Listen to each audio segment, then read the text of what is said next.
नमो नारायण। जय गौ माता, वंदे मातरम। मां भारती को प्रणाम। प्रिय दर्शकों और मित्रों, साथियों, संतों की शरणागत रहने का अवसर मिला है और संतों ने समझाया है कि वक्त बड़ा अजीब होता है। वक्त के साथ चलोगे तो किस्मत बदल देता है और ना चलो तो किस्मत को बदल देता है। नमो नारायण, नमो नारायण।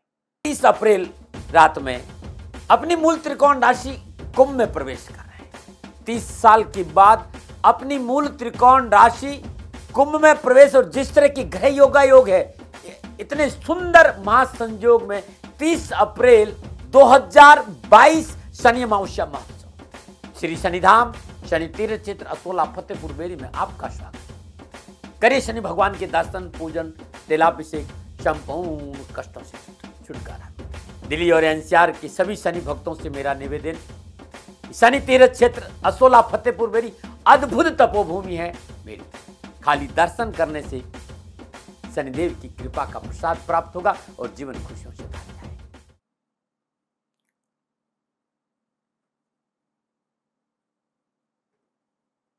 तो प्रिय मित्रों, साथियों,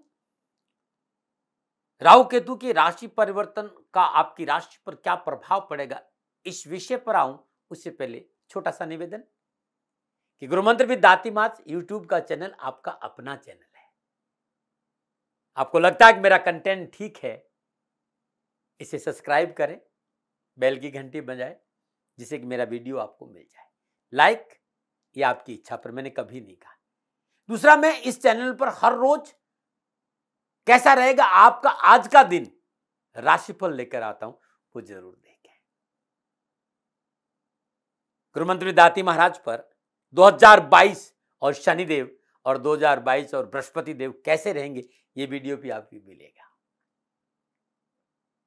राहु का 12 राशियों पर अलग अलग फलादेश गुरुमंत्र विद दाती महाराज में, इसे आप देखना नहीं भूलें। नमो नारायण। ये राशिफल चंद्र राशि, नाम राशि पर आधारित है।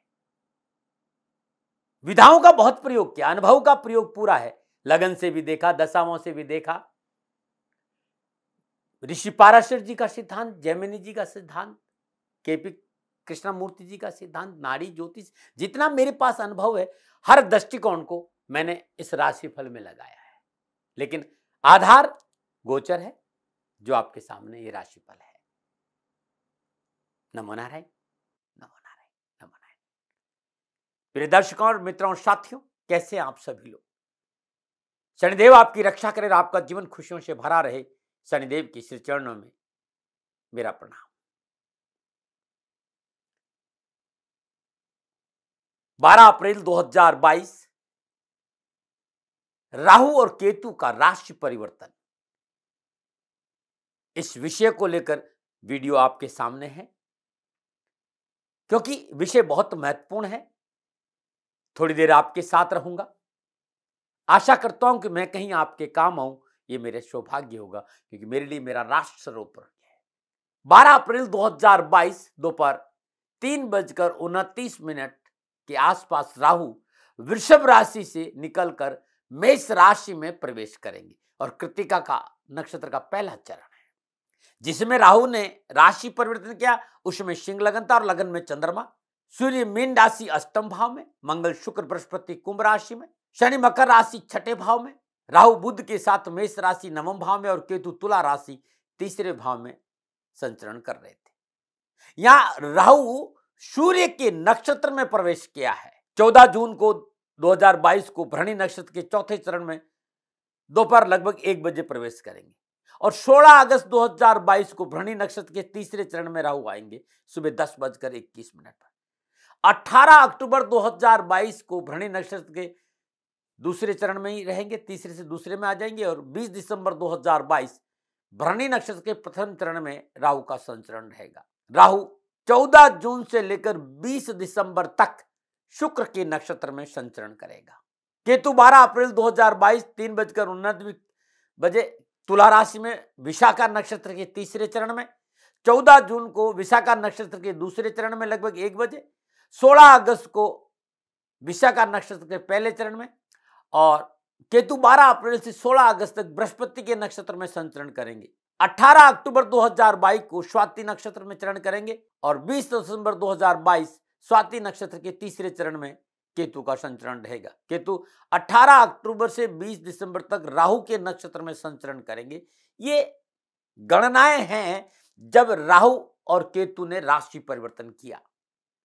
मैदिनी ज्योतिष को माइन्यूटली सूक्ष्म दृष्टि से विचार करेंगे तो समय इतना अच्छा माना नहीं जाता। सावधानी का संकेत, क्योंकि मेष राशि मंगल की राशि है और मंगल ऊर्जा का प्रतीक है, अग्नि का प्रतीक है, एग्रेशन का प्रतीक है, रक्त का प्रतीक है। राहु अनऑर्थोडॉक्स है, राहु विलासिता है, राहु अनप्रेडिक्टेबल है, राहु एक धुआं है, हवा है।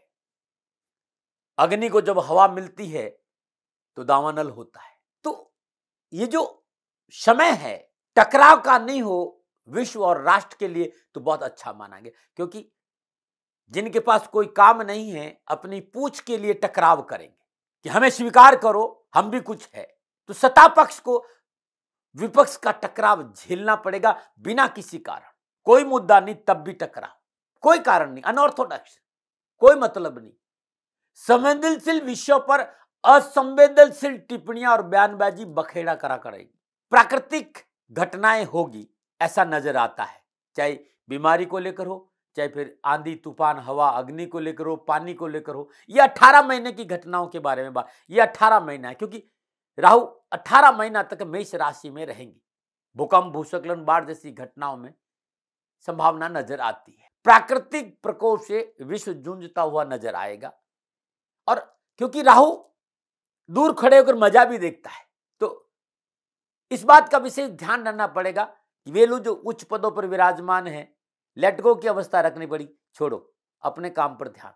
यदि जो लोग प्रशासनिक अफसर हैं, बड़े राजनेता हैं, विश्व के सभी, राष्ट्र के, विश्व के सभी जो राष्ट्र की सेवाओं में लगे हैं, जिनका लक्ष्य इस संसार को कुछ देना है, कुछ करके गुजरना है, उन्हें लेट गो की भावना छोड़ो ना भाई, सफलता पा जाएगी।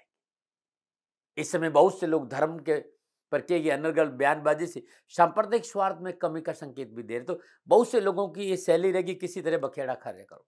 तो फकीर आदमी हूं, इस राष्ट्र का सेवक हूं, मैं कभी विवादित रहना पसंद नहीं कर, न कभी ऐसी बात कही है। लेकिन मैदिनी ज्योतिष मुख्य रूप से यह संकेत दे रही कि वे लोग जो इस राष्ट्र के नागरिक हैं, चाहे वो पक्ष हो या विपक्ष हो, वाणी पर संयम और शालीनता का परिचय बहुत जरूरी, और राष्ट्र हित बहुत जरूरी है। राष्ट्र हित के लिए सबको एक मंच पर आना पड़ेगा। जब तक राहु मेष राशि में है, हम घर में कैसे भी रह लेते हैं भाई, लेकिन मामला घर का ही हो तब ऐसी अवस्था में हम सबको सावधानी बरतनी पड़ेगी।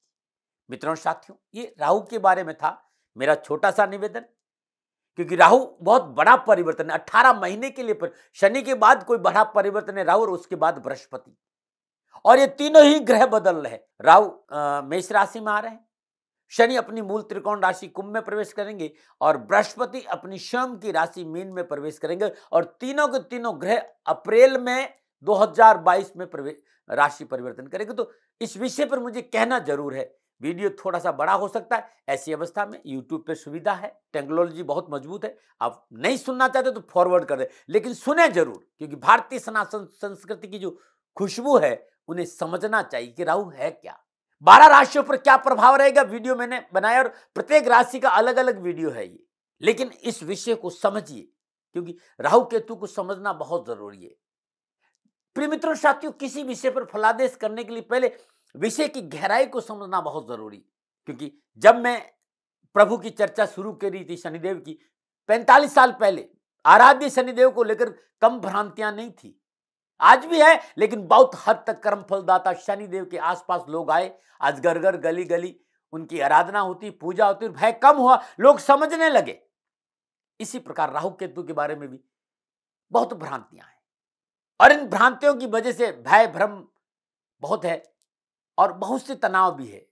तो जो मेरा अनुभव है, जो अपनी निजी साधना के दौरान जो मैंने अवसर किया, और पिछले 4-5 साल पर मैंने बहुत काम किया, राहु और केतु का नाम लेते ही लोगों का चेहरा मुरझा जाता है, पीला पड़ जाता है। मैंने पाया कि लोग कहते हैं कि राहु की दशा तो परेशानी ही परेशानी, केतु की दशा यानी घर छोड़ना ही छोड़ना, आइसोलेट में रहना ही रहना। ऐसी बात है नहीं मित्रों। 7 ग्रहों की तरह राहु और केतु न हमेशा अच्छे फल देते, न हमेशा बुरे फल देते। मित्रों साथियों, वीडियो में ये समझाऊंगा कि कैसे उत्पत्ति हुई राहु केतु की। ये बहुत सुंदर जानकारी, ये बहुत जरूरी वीडियो। नहीं सुनना तो आप राशिफल पे चले जाना, लेकिन जानकारी रखना बहुत जरूरी है। भारतीय सनातन संस्कृति में ज्योतिष का अपना स्थान है और नवग्रह की चर्चा सभी लोग करते हैं। आज का विषय इंटरेस्टिंग है, इसलिए मैं कहता हूं क्योंकि 18 महीने बाद राहु केतु अपना राशि परिवर्तन करे, और अब राहु और केतु 18 महीना तक राहु मेष राशि में रहेंगे और केतु तुला राशि में रहेंगे।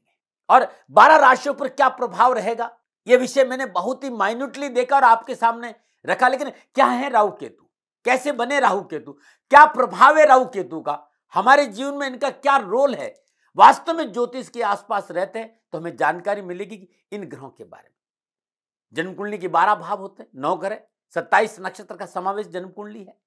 8 के 8 ग्रहों का जो लेखा जोखा, कर्मों का लेखा जोखा है, जो आपने किया है उसे कब और कैसे भुगतना, ये काम शनिदेव का है। तो मैं कहना यह चाहता हूं कि ग्रह आपको आपके कर्मों के अनुसार आपकी डेस्टिनी की ओर ले जाते हैं, आपकी डेस्टिनी की ओर। जब मुझे मौका मिलता तो मैं कहता हूं ना कि जन्म कुंडली की जो शान है वो सूर्य है और जो जान है वो चंद्रमा है। लेकिन सूर्य और चंद्रमा को भी ग्रहण लगाते हैं तो वो राहु केतु है। नवग्रहों में सबसे शक्तिशाली ग्रह राहु और केतु है। ये अलग बात है कि राहु और केतु को ऊर्जा सूर्य से मिलती है, लेकिन ये सूर्य और चंद्रमा को यदि कोई प्रभावित करता है तो राहु केतु है। मेरा पूरा ध्यान राहु केतु पर है, उनके जन्म को लेकर, उनके प्रभाव को लेकर, उनके गुणों को लेकर। इस विषय पर थोड़ा सा बोलूंगा जरूर, क्योंकि सूर्य चमत्कार व ऊर्जा का स्रोत है और सूर्य के चारों ओर घूम रहा एक अंडाकार वर्तुल पृथ्वी, और पृथ्वी थोड़ी सी झुकी हुई है, 23.5 डिग्री के आसपास झुकी हुई है। वैज्ञानिक लोग इसको अच्छा डिस्क्राइब करेंगे, लेकिन क्योंकि ज्योतिष के आसपास रहा हूं तो अध्ययन का मौका मिला, इसलिए बता रहा हूं। इसमें मैं कभी तर्क नहीं करूंगा। पृथ्वी थोड़ी सी झुकी हुई है और पृथ्वी सूर्य के चारों ओर परिक्रमा कर रही, और सूर्य के चारों ओर पृथ्वी 365 दिन 5 घंटे 48 मिनट 46 सेकंड में अपनी परिक्रमा पूरी करती है। और ये दूसरा जो एक गोला है जो पृथ्वी के चारों ओर घूम रहा है वो है चंद्रमा। चंद्रमा पृथ्वी के चारों ओर लगभग 27 से 28 दिन में अपनी परिक्रमा पूरी करता है। पुनः याद दिलाना चाहता हूं, सूर्य को भारतीय ज्योतिष में आत्मा कहा है। चराचर जगत को चलायमान जो हो रहा है, जो सर्जित हो रहा है, जो अस्तित्व है, सूर्य की वजह से हो रहा है। हमारे मनुष्य ने सूर्य को धुरी मानकर ज्योतिष की चर्चा की। सूर्य अनंत ऊर्जा का केंद्र है और उसके चारों ओर पृथ्वी घूम रही, और पृथ्वी के चारों ओर चंद्रमा घूम रहे। बार बार इसलिए समझा रहा हूं कि विषय बड़ा गहन है और मैं राशिफल पे आ रहा हूं, थोड़ा सा समझ लीजिए। सूर्य पिता है, पृथ्वी माता है, चंद्रमा को मामा भी कहते हैं। सूर्य, पृथ्वी और चंद्रमा के कारण, उसकी वजह से राहु और केतु की उत्पत्ति हुई, ऐसा विज्ञान कहता है। साथियों, स्थूल में राहु केतु का कोई अस्तित्व नहीं है, उन्हें एक छाया माना, एक धुआं माना है। सूर्य के चारों ओर पृथ्वी सूर्य की ग्रेविटेशन जो क्षमता है इसके कारण घूम रही है, और एक ग्रेविटेशन की वजह से ही पृथ्वी का संतुलन बना हुआ है। चंद्रमा पृथ्वी के चारों ओर घूमता है, सूर्य एनर्जी है। तो जो ये तीनों आपस में घूमते हुए इनकी जो कट पॉइंट है, इनका जहां मिलन पॉइंट है, जहां पृथ्वी चंद्रमा सूर्य आपस में काटते हैं, उसी को विज्ञान ने राहु केतु माना है। अब थोड़ा सा समझिए राहु कौन सा और केतु कौन सा है। चंद्रमा गति करते हुए सूर्य की ओर आ रहा है। सूर्य आत्मा का कारक है, प्रकाश का कारक है, उजाले का कारक है, अनंत ऊर्जा का कारक है, ज्ञान का कारक है। चंद्रमा गति करते हुए सूर्य की ओर आ रहा है, ज्ञान की ओर आ रहा है, अनंत ऊर्जा की ओर आ रहा है। जहां काटता उसे साउथ नोड मून कहते हैं, यानी केतु कहते हैं। जो सूर्य की ओर आ रहा है और जहां कट पॉइंट है उसे साउथ नोड मून कहते हैं, यानी केतु कहते हैं। जो पॉइंट गति करते हुए सूर्य से दूर जा रहा है, यानी ज्ञान से दूर जा रहा, अनंत ऊर्जा की ओर जा रहा है, हट रहा है, अनंत ऊर्जा से दूर जा रहा है, प्रकाश से दूर जा रहा है, नॉर्थ नोड मून यानी राहु कहते हैं। सूर्य की तरफ जो आ रहा है वो जानना चाहता है प्रकाश को, ज्योतिष को, ज्ञान को, रोशनी को जानना चाहता है। वो अनंत खोज के पास आ रहा है, उसे केतु कहते हैं, यानी मोक्ष। इसीलिए केतु को मोक्ष कहा है। और जो सूर्य से दूर जा रहा है यानी अंधकार की ओर जा रहा है, भटकाव की ओर जा रहा है, विलासिता की ओर जा रहा है, भोग की ओर जा रहा है, इच्छाओं की ओर जा रहा है, इच्छाओं की तृप्ति के लिए जा रहा है, जो भटक रहा है, जो हट रहा है, सूर्य से दूर हट रहा है, वो राहु है। बस ये विज्ञान कहता है। तो इस बात को समझने के लिए मैंने आपको थोड़ा सा समय लिया। और यदि भारतीय सनातन संस्कृति के पुराणों की बात करें तो ये श्वरभानु नामक राक्षस है। श्वरभानु की मां का नाम सिंह था और पिता कश्यप ऋषि है। और सिंह का कश्यप ऋषि के पास संतान की इच्छा से गई थी। ये एक हमारे पुराणों में कथा है। ऋषि कश्यप शाम का संध्याकालीन समय था और साधना की ओर अग्रसर थे। उन्होंने समझाया कि मेरा साधना का समय है और इस समय मेरा स्वरूप विकराल है, मैं साधना में जा रहा हूं, अभी नहीं। लेकिन सिंहिका की जिद के आगे ऋषि कश्यप को झुकना पड़ा और राहु की उत्पत्ति हुई। लेकिन अपनी साधना में विघ्न देख ऋषि कश्यप ने सिंहिका को श्राप दिया कि तेरे बेटा का सर धड़ से अलग हो जाएगा। धड़ अलग हो गया। तब ब्रह्मा जी ने कृपा करके सर दिया किसका? कि सांप का। तो राहु को सांप का स्वरूप भी माना जाता है। ये एक कहानी है। दूसरी कहानी है जब समुद्र मंथन हुआ, देवता और दानवों ने मिलकर समुद्र मंथन किया। उस समय जो 14 रत्न निकले थे उसमें से विष भी था। विष महादेव ने पिया। जब अमृत आया तो देवताओं और दानवों में युद्ध हुआ। भगवान श्री नारायण ने मोहिनी रूप धरकर बंटवारा करना चाहा और देवताओं को अमृत पिला रहे थे। राहु क्योंकि ऋषि कश्यप की संतान और दानवों ने पाला और साधना से परिपूर्ण बहुत जबरदस्त साधना राहु ने करी थी, क्योंकि ऋषि कश्यप की संतान और दानवों की साधना मतलब दोनों मिलन इतना अद्भुत था कि उसके अंदर बहुत सी क्षमताएं थी, बहुत जानकार था, साधना से परिपूर्ण था। उसे लगा कि अमृत देवता ही पी रहे, दानवों को अमृत नहीं मिलेगा। ऐसी अवस्था में वो देवत्व का रूप धारण करके बैठ गया सूर्य और चंद्रमा के पास। जब नारायण मोहिनी रूप धरकर देवताओं को अमृत बांट रहे थे तो राहु के हाथ में अमृत ज्यों ही आया। सूर्य और चंद्र ने नारायण को सचेत किया कि ये स्वर भानु है, ये दानव है, देव नहीं है। नारायण अपने स्वरूप में आए, सुदर्शन धारण किया। तब तक अमृत राहु अपने स्वर भानु अपने मुंह में ले चुका था और कंठ तक स्वर अमृत आ चुका था। नारायण ने अपने सुदर्शन चक्र से स्वर भानु का सर धड़ से अलग कर दिया, लेकिन धड़ को भी अमृत ने छुआ और सिर को भी अमृत ने छुआ, तो ये अमर हो गए। तो जो ऊपर सिर वाला हिस्सा है वो राहु है और जो धड़ वाला हिस्सा है ये केतु है। राहु विलासिता की ओर जा रहा है, राहु घूम रहा है कि दुनिया देख लूं, भोग लूं, सुख लूं। जब मन भर जाएगा, जब झटका लग जाएगा, तब वही कर रहा जो केतु कर रहा है, यानी ईश्वर चिंतन। बहुत से लोगों को संशय होगा कि भाई इस तरह का कोई संकेत तो मिल नहीं रहा है। सभी जानते हैं कि पृथ्वी घूम रही, हम भी घूम रहे हैं, लेकिन कोई संकेत मिल रहा है? ये छाया है, राहु और केतु छाया है। लेकिन मैं खाली आपसे ये कहना चाहूँ, जो विज्ञान कहता है वो भी सही है और जो भारतीय सनातन संस्कृति का संदेश है दोनों सही है, क्योंकि हम भी घूम रहे हैं ना, लेकिन डायरेक्शन के बिना एक पल भी नहीं रुक सकता है। आपने नहीं सुना कि मैं समय हूं, मैं समय हूं, ना उसका आदि है ना अंत है, वही परम शिव है। वो समय तब समझ में आएगा जब आप ईड़ा और पिंगला को समझ लेंगे, सूर्य और चंद्रमा को समझ लेंगे। ईड़ा घर पिंगला और पिंगला घर ईड़ा, सूर्य घर चंद्रमा, चंद्रमा घर सूर्य। मानव शरीर में 5 कोष है, अन्नमय, मनोमय, प्राणमय, विज्ञानमय और आनंदमय। इन 5 कोषों की चर्चा है, इन 5 प्राणों की चर्चा है, 5 उप प्राणों की चर्चा है। संकेत है लेकिन हमें दिखाई नहीं देते। तो सूर्य जिधर से उदित हो रहे हो हम पूर्व मानते हैं, उसके दाएं यानी साउथ नोड मून और बाएं यानी नॉर्थ नोड मून। जो दूर जा रहा है वो राहु है और जो नजदीक आ रहा है वो केतु है। जो मर्मज्ञ शिव साधना करते हैं, स्वर साधना करते हैं, वो पूरी तरह मेरी बात को समझेंगे। एक कोशिश की कि आपको समझ में आए। सर्प स्वरूप क्यों है ये भी मैंने आपको बताया। जो जहां दोनों बिंदु कटते हैं ये राहु केतु है, और जो सूर्य की तरफ आ रहा, वो ज्ञान की तरफ आ रहा, जो दूर जा रहा वो विलासिता की तरफ। ये भी आपको समझ में आया। राहु केतु हमेशा वक्री अवस्था में चलते, कारण क्योंकि जिस स्थान पर चंद्रमा और पृथ्वी का मार्ग एक दूसरे को काटता है वो हमेशा स्थिर नहीं रहता है, वो मार्ग बदलता रहता है, हमेशा पीछे की ओर यानी विपरीत दिशा में सरकता है। इसलिए राहु केतु हमेशा वक्री चलते हैं। राहु केतु संपूर्ण राशियों का भ्रमण करने में 18 वर्ष लगाते हैं और एक राशि में 18 महीने। राहु केतु एक दूसरे से हमेशा 180 डिग्री में रहते हैं, समसप्तक, आमने सामने। पुनः याद, स्वरभानु यानी राहु केतु, सिर है वो राहु और धड़ है वो केतु है। सिंह का कश्यप ऋषि की पत्नी थी, इस बात का भी ध्यान रखिएगा।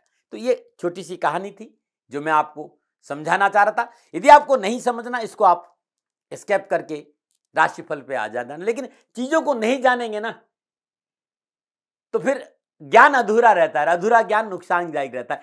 समझ में आना चाहिए कि राहु क्या परेशानी देगा, क्योंकि राहु भोग है, विलास है, धुआं है और केतु चेतना है और ये हमारे कार्मिक कर्मों से ज्यादा नजदीक है दोनों ग्रह। इसलिए मानव जीवन को राहु और केतु का बहुत प्रभाव झेलना पड़ता है, चाहे अच्छा हो चाहे बुरा हो।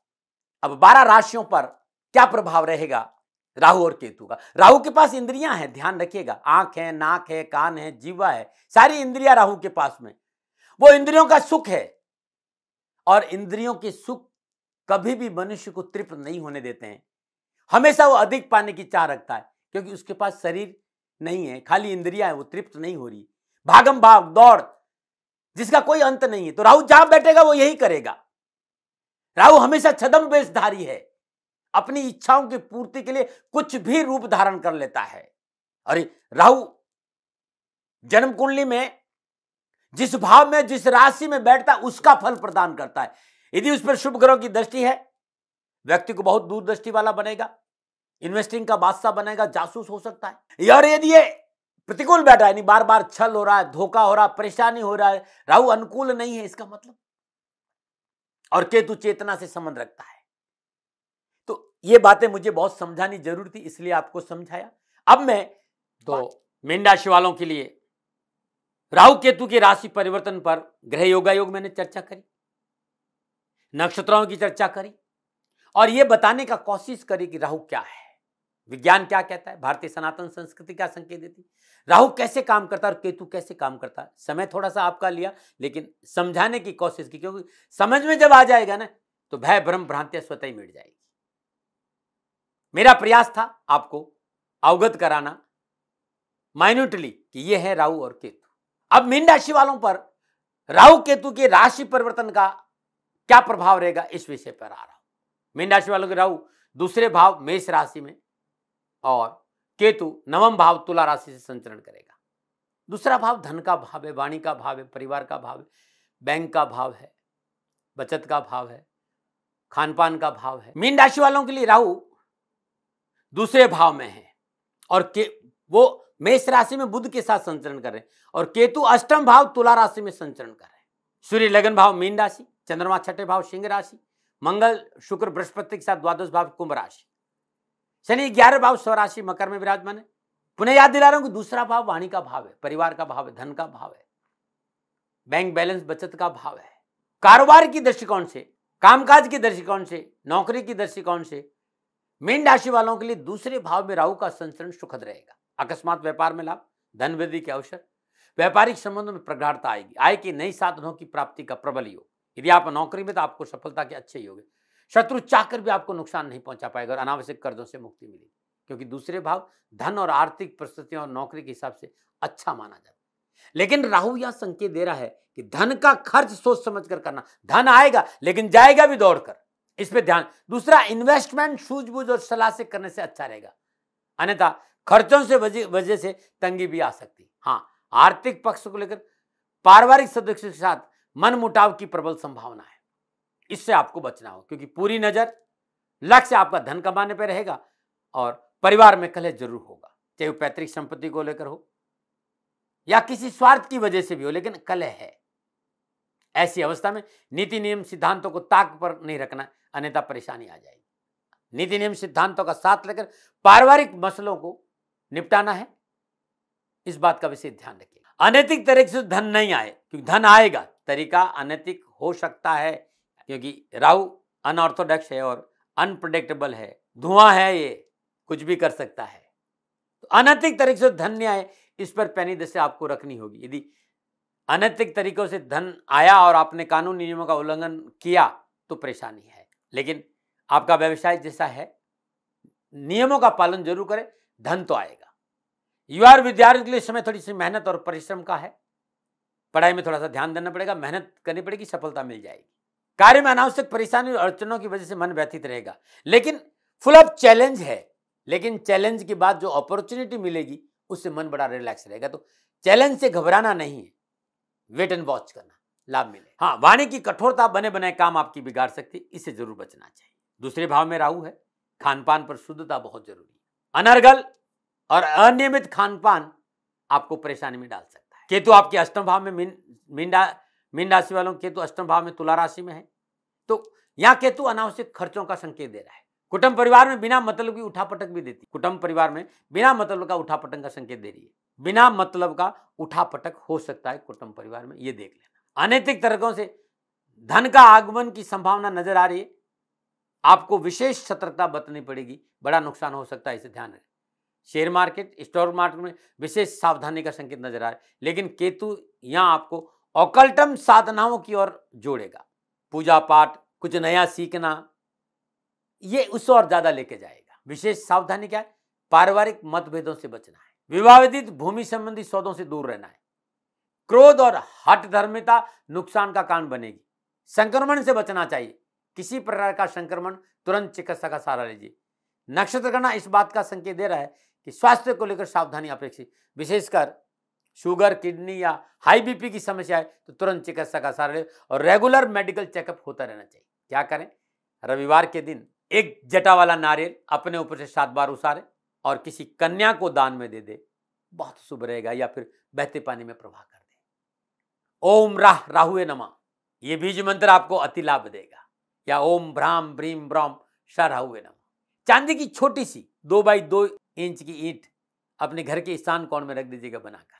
8 शीशे के चकोर टुकड़े रांगा, 8 चकोर टुकड़े शीशे के हर रोज रविवार को प्रारंभ करें, हर रोज लगातार 40 दिन बहते पानी में प्रवाह करिएगा। अद्भुत रहेगा। मां भगवती की उपासना, महीने में एक बार त्रयोदश दिन भगवान शिव का रुद्राभिषेक जरूर करें। कन्याओं को भोजन कराना बड़ा शुभ रहेगा। गरीब कन्याओं को वस्त्र देना बहुत शुभ रहेगा। गौशाला में हरा चारा और जौ का दान देना भी आपके लिए उत्तम रहेगा। तो ये मीन राशि वालों के लिए राहु केतु के राशि परिवर्तन का फलादेश था। पुनः मेरा निवेदन कि नक्षत्र गणनाओं के आधार पर मेरा आंकलन था, मेरा कोई दबाव नहीं, मानो न मानो आपकी मर्जी। सेकंड ओपिनियन का अधिकार आप ही का था। हाँ, मेरे से कोई भूल हो गई हो तो दोनों हाथ जोड़कर क्षमा मांगता हूं। आप सुखी रहें, स्वस्थ रहें, समृद्धिशील रहें, शनि भगवान के चरणों में मेरी प्रार्थना। नमन रहे। राजस्थान का हर व्यक्ति जानता है कि दाती महाराज गायों से बहुत प्यार करते हैं, बेटियों से बहुत प्यार करते हैं। हजारों सैकड़ों बेटियों के लिए, जीवन के लिए मैंने अपना संपूर्ण जीवन दिया है और ये मेरा शौक था, मेरी राष्ट्र की धरोहर थी और ये करना मेरा कर्तव्य और कर्म था। मैं आपको किसी वजह से नहीं सुना रहा हूं, बस खाली बता रहा हूं कि ये मेरा जीवन का लक्ष्य रहा है। मनुष्य हूं और मानव होने के नाते मेरा कर्तव्य है कि मैं अपनी राष्ट्र की सेवा करूं। मैं इस राष्ट्र का नागरिक हूं। 30 सालों से मैं बेटी बचाओ और गौ सेवा में अपना जीवन इस राष्ट्र के साथ लगाया है। वर्तमान परिस्थितियां आर्थिक दृष्टिकोण से मेरी अनुकूल नहीं है। धन नहीं मांग रहा हूं कि मुझे आप पैसे दीजिए, नहीं, पहले भी कभी नहीं मांगा और अब भी मैं नहीं कह रहा हूं। और ये मेरा अहंकार नहीं है, क्योंकि धन को लेकर मैं राष्ट्र के सामने कभी नहीं आया था। हमेशा मैंने एक आख साहब सेवा करी, आप, मैं भी सेवा करता हूं, आप भी सेवा करें। धन नहीं चाहिए, लेकिन वर्तमान में जो आर्थिक परिस्थिति हैं वो मेरे को ये कहने के लिए मजबूर कर रही है कि सन्निधान गौशाला की गायें दुखी नहीं रहे, इसके लिए मुझे आपका सहयोग चाहिए। और सहयोग के लिए मैं स्वयं आपके साथ खड़ा हूं, आपकी समस्याओं के समाधान के लिए। भाई, आप अपनी जन्म कुंडली का अवलोकन कराना चाहते हैं, आप अपनी जन्म कुंडली बनाना चाहते हैं, आपको बहुत सी चीजों की जानकारी चाहिए, तो मैं आपके साथ खड़ा रहूंगा, पूरे साल खड़ा रहूंगा, जब तक जीऊंगा तब तक खड़ा रहूंगा। नंबर आ रहा है, इन नंबरों पर संपर्क करिए, आप मेरे से बात करिए, लेकिन इसकी एवज में गायों के लिए चारे की व्यवस्था कर लीजिए। और इसीलिए मैंने कहा था कि भाई थोड़ा दिन इस समय मैं परेशानी में हूँ और मेरी गायें चारों को लेकर थोड़ी सी परेशान है। ऐसा हृदय से आया। लोगों ने कहा कि राष्ट्र आपसे प्यार करता है दाती महाराज, एक बार निवेदन करिए। तो मैं दान नहीं मांग रहा हूं, फिर भी मैं अभी भी मेरा ये अहंकार नहीं है साथियों, मेरा राष्ट्र सर्वोपरि है। मैं ये नहीं कह रहा हूं, मैं ये कह रहा हूं मैं परिश्रम करूंगा आपके लिए, और परिश्रम के एवज में गायों के लिए चारे की व्यवस्था करिए। शनि भगवान आपकी रक्षा करे और आपका जीवन सदा खुशियों से भरा रहेगा, ऐसा मेरा निवेदन। और वे लोग जो सक्षम है, सामर्थ्यवान है और जिन्हें दाती महाराज के ज्योतिषीय समाधान की आवश्यकता नहीं, तो उनको मेरा प्रणाम। क्योंकि बहुत से लोगों को मैंने देखा है पिछले एक महीने में लगभग 20 से 25-50 लोग ऐसे भी हैं जिन्होंने शनिधाम गौशाला में 2100 रुपया चारा कर दिया है। मैं उन सब के प्रति अपना आभार प्रकट करता हूं और ये सहयोग मैं जीवन भर याद रखूंगा। मित्रों, समय ऐसा है कि मेरी परिस्थिति आर्थिक दृष्टिकोण से अनुकूल संकेत नहीं दे रही है, इसलिए मैंने राष्ट्र से कहा कि शनिधाम गौशाला में परेशानी नहीं चाहिए।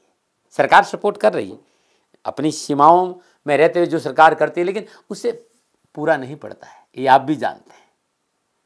शासन की अपनी एक सीमा है और अपनी मर्यादा है, और शासन के पास और बहुत से काम है। लेकिन फिर भी मैं आप सभी का धन्यवाद देते हुए हृदय से पुनः एक बार निवेदन करना चाहता हूं कि आपको लगता है कि दाती महाराज के साथ शनिधाम गौशाला में खड़ा रहना है, तो नंबर है, जरूर सहयोग करें। मेरा कोई दबाव नहीं है, प्रार्थना थी। ओम नमो नारायण। ओम नमो।